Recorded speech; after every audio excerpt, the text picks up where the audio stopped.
Hey guys, welcome back. Today we are diving back into work on this Kearney Trecker. We have power to it now. The powered table, knee, spindle rotations, what have you, all have found to be functional. We will show you that momentarily. What we need to do is change the gearbox oil, and Ron Grundy was nice enough to send me some sight glasses and gaskets. So we had better change those out as well, since the old ones are looking pretty leaky. I suspect there won't be too much oil to drain from the column and knee since oil doesn't appear in the sight glasses during operation, but we'll see what we're working with. I'll quickly fire this up, but I don't want to run it for long without the adequate lubrication.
Alright, first things first, we will tackle these sight glasses.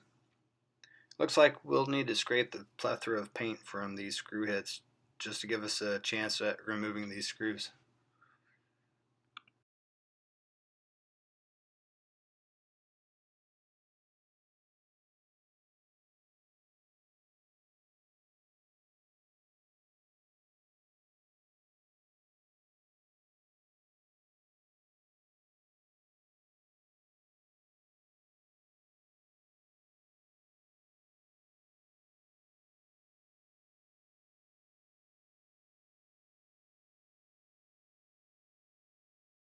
Okay, last screw coming out. Alright, we'll grab a putty knife to break this loose. Ooh, that's looking bad. You scrape that.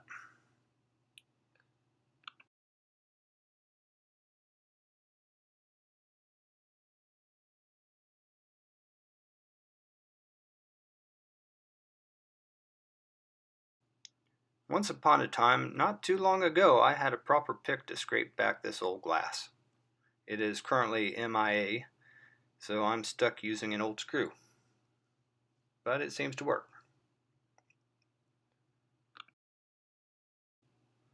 A little elbow grease to scrape the paint off of this face is in order.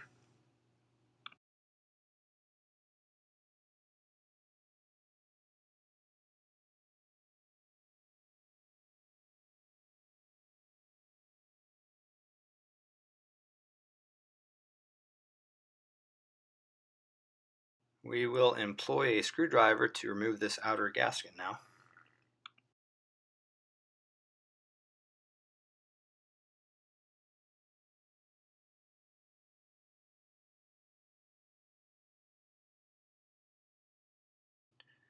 This inside gasket looks to be in really good shape and really doesn't offer anything in terms of leak protection.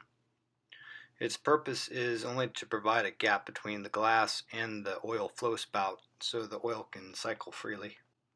So we're going to leave it. It is now time to install the replacement gasket. And there we go. Next, a quick but tactical battle with painter's tape to liberate the glass from within.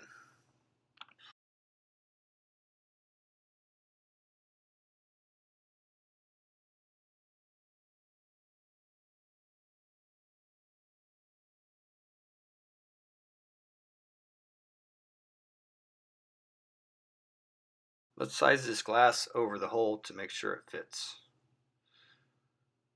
Okay, perfect.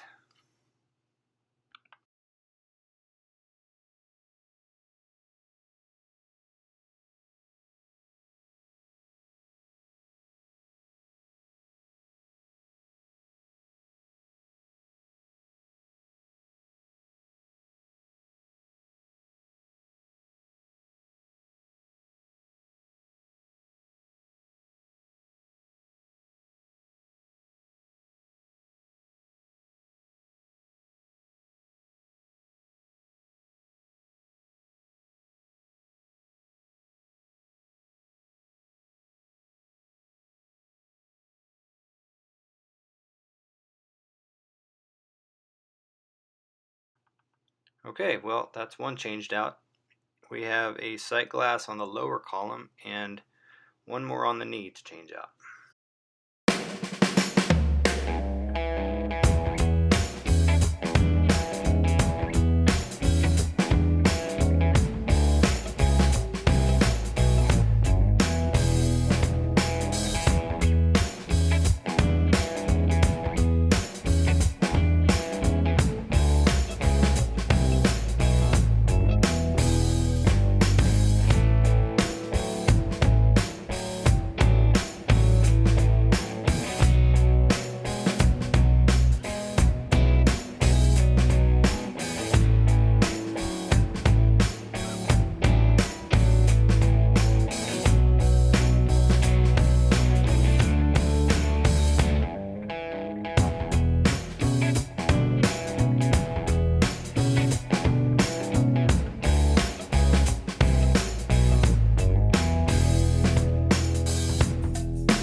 Alright, well, moving on, we find ourselves in this awkward position wondering why they would put an oil plug so low to the ground.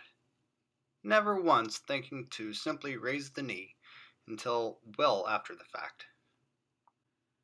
Sometimes it is truly wise to just step back and assess the situation more thoroughly to gain some form of enlightenment and to avoid such results-driven tunnel vision. But I digress. Let's just sit back and watch me make an ass out of myself, shall we?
Okay, so we have the knee draining right now. I want to get this column drained while the knee is finished draining, so we're going to jump over here. I got this pre-loosened, so we're going to take this pipe and put it underneath it. Hopefully it will drain into this pan without too much of a mess, but hard to guarantee that.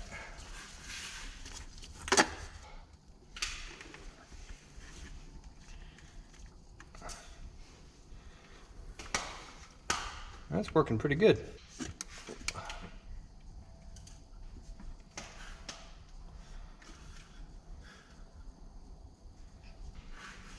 We're gonna have to cap this off and dump it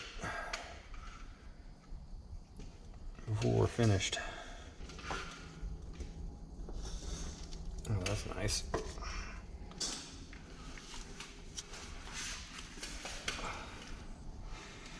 Oh, it is sludgy in there.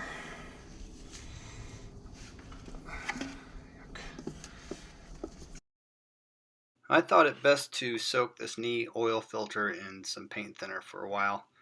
It was pretty gunked up and could really use a bath and a soft scrub with a wire brush before going back in the drain hole.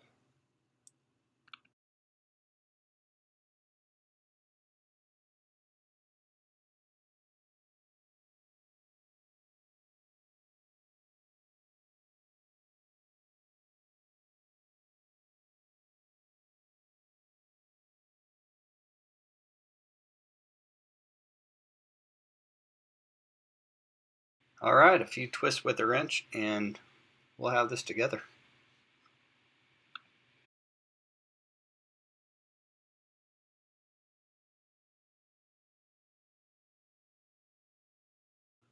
Okay, so everything is drained and buttoned back up. I have 5 gallons of Mobile Heavy Medium DTE 26 ISO 68 oil. I'm really not certain how much I'll need to add, so I guess we'll just keep an eye on the fill gauge. The high level line is what I'm shooting for.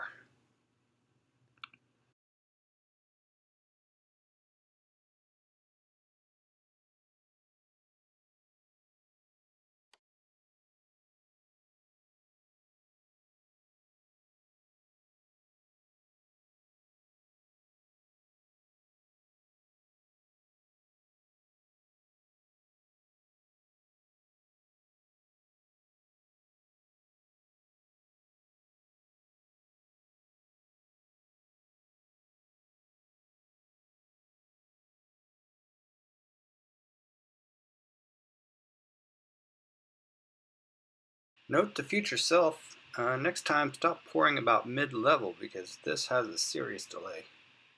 And I'm going to have to drain a little off the top now.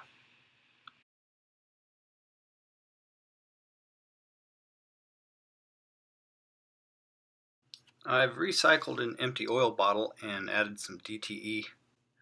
This is much easier to pour in tight spaces.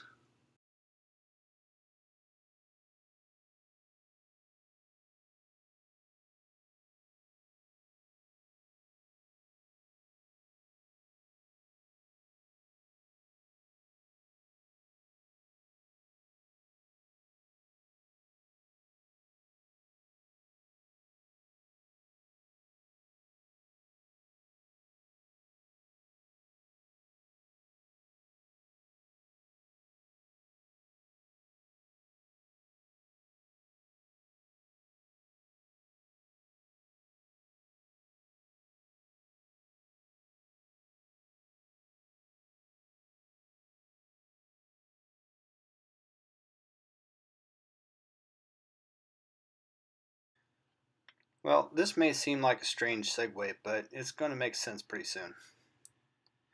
Ron Grundy made a pattern, mailed it to me, and asked me to cast a dovetail / gib marking straight edge and send it to him. Now, when Ron Grundy asks you to do a thing, you don't ask questions, you just do it. So that's what we have here, just cooled in the flask and ready to come out. So let's crack open this Easter egg and see what's inside.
Alright, so we got this brushed off about as good as I'm going to get it for now. You might be wondering why there's a dome on here. Well, I had attempted to pour this once before. I had a smaller crucible. It was questionable as to whether it was going to have the capacity to fill this whole mold. And with the runners and the risers and all that good stuff, it poured short. And then I had to scrap that and get a larger crucible. Well, when I did that short pour, I had noticed that there was shrinkage on its top edge, and I knew to expect that. So therefore, I decided to add mass on top of it. So if it wants to shrink, okay, fine, but it's not going to shrink down below the base surface that we're trying to mill down to. So all of this is going to get milled off, and this will just be flat across here when we're done, and we'll get that scraped. Okay, so now I think you can see where this is going. I'd like to give this old gal a test run on this straight edge. I'm not looking to get overzealous and start searching her limits. I just want to run moderate depths of cut at reasonable feed rates. So we have the straight edge bolted down to the table on spacers. The straight edge has already been trammed in along its length. So let's fire this up and stretch her legs, shall we?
Alright guys, well, I've got the side faced off. Still have the top and bottom to clean up. I think I'm going to attach the arbor to clean off the top. The bottom may be a little tricky since it's not fully supported. Anyway, all that's going to happen off camera. But for now, let's check out the quality of the cut this machine produces. There is a small radius on the bottom ledge from the cutter geometry, but that will be removed during the facing operation on that side. Overall, I'm quite happy with its performance, but what has impressed me most is the rigidity of this machine. Now at 8,500 pounds, I expect a good deal of it. I can't really attempt to compare this to a Bridgeport because the difference is just night and day. I didn't feel the table vibrating or deflecting at all, and she has power to spare. Now before changing the oil, I noticed a small amount of gear rattling. However, That went away after she got some fresh oil, and she really sounds great now.